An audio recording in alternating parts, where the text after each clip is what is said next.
গাজীপুরের ঐতিহ্যবাহী কাশিমপুরের প্রেস ক্লাবের প্রথম ত্রিবার্ষিক নির্বাচনের সভাপতি আমিনুল ইসলাম, আজহারুল ইসলাম প্রতীক সাধারণ সম্পাদক ও সাংগঠনিক সম্পাদক পদে আব্দুল কুদ্দুস নির্বাচিত হয়েছেন। বিস্তারিত থাকছে আব্দুল কুদ্দুসের পাঠানো প্রতিবেদনে।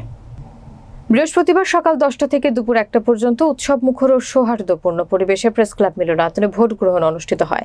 এই নির্বাচনে মোট 28 সদস্যের মধ্যে 27 জন তাদের ভোট প্রদান করেছেন। নির্বাচন কমিশন সূত্রে জানা যায়, সভাপতি পদে আমিনুল ইসলাম 14 ভোট পেয়ে নির্বাচিত হয়েছেন। তার নিকটতম প্রতিদ্বন্দ্বী Amjad Hossain Asian TV staff reporter পেয়েছেন 13 ভোট। এছাড়াও বিনা প্রতিদ্বন্দ্বিতায় রাজধানী টেলিভিশন গাজীপুর জেলা প্রতিনিধি এবং দৈনিক বাংলাদেশ সমাচার পত্রিকার গাজীপুর রিপোর্টার আব্দুল কুদ্দুস সাংগঠনিক সম্পাদক পদে নির্বাচিত হয়েছে। সাধারণ সম্পাদক পদে আজহারুল ইসলাম প্রতীক 16 ভোট পেয়ে নির্বাচিত হয়েছেন।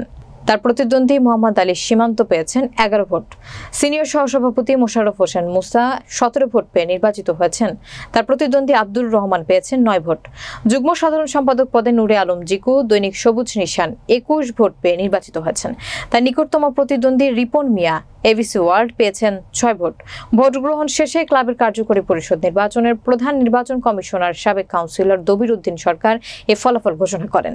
এর আগে অন্য কোনো প্রতিদ্বন্দ্বী প্রার্থী না থাকায় সহসভাপতি পদে মেহেদি হাসান, মোহনা টিভি সাংগঠনিক সম্পাদক পদে আব্দুল কুদ্দুস, রাজধানী টিভি সহ সাংগঠনিক পদে জাহাঙ্গীর আলম, কোষাধ্যক্ষ পদে মাওলানা নেসার আহমেদ, দৈনিক মুক্ত বলাকা দপ্তর সম্পাদক পদে মাসুদ রানা, দৈনিক নয়া দিগন্ত আইন ও তথ্য প্রযুক্তি বিষয়ক সম্পাদক আব্দুল্লাহ আল মামুন, দৈনিক মানব জমিন কার্যকরী পরিষদ সদস্য 1 পদে তারিকুল জুয়েল, মোহনা টিভি এবং কার্যকরী পরিষদ 2 পদে হুমায়ুন কবির তালুকদার, মাই টিভি বিনা প্রতিদ্বন্দ্বিতায় নির্বাচিত হয়েছে। উন্নয়নের ধারাবাহিকতা বজায় রাখতে চাই এবং আপনাদের পাশে নিয়ে কাশিমপুর প্রেস ক্লাবকে একটি মডেল প্রেস ক্লাব হিসেবে পরিচিতি দিতে চাই। সুন্দর পরিবেশে নির্বাচন সম্পন্ন হচ্ছে, যেমনটা কল্পনারও বাইরে ছিল। আমি খুব খুশি, খুব সুন্দর একটা পরিবেশ আমি দেখলাম। সংশ্লিষ্ট সকলকে ধন্যবাদ। নির্বাচন চলমান, খুব সুন্দরভাবে পিসফুলভাবে ভোট হচ্ছে।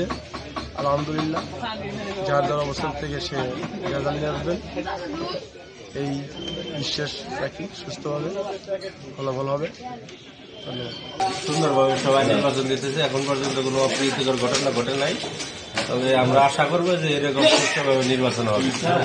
অপ্রীতিকর ঘটনার কোনো উদ্যোগ হবে না, এটাই আমরা আশা করব। নির্বাচন ভোট গণনা চলতেছে, আমরা চেষ্টা করতেছি অবাধ সুষ্ঠু নিরপেক্ষ নির্বাচন করার জন্য এবং ভোটাররা তারা স্বচ্ছভাবে তারা ভোট দিতেছে, সেই ব্যবস্থা আমরা করতে পেরেছি।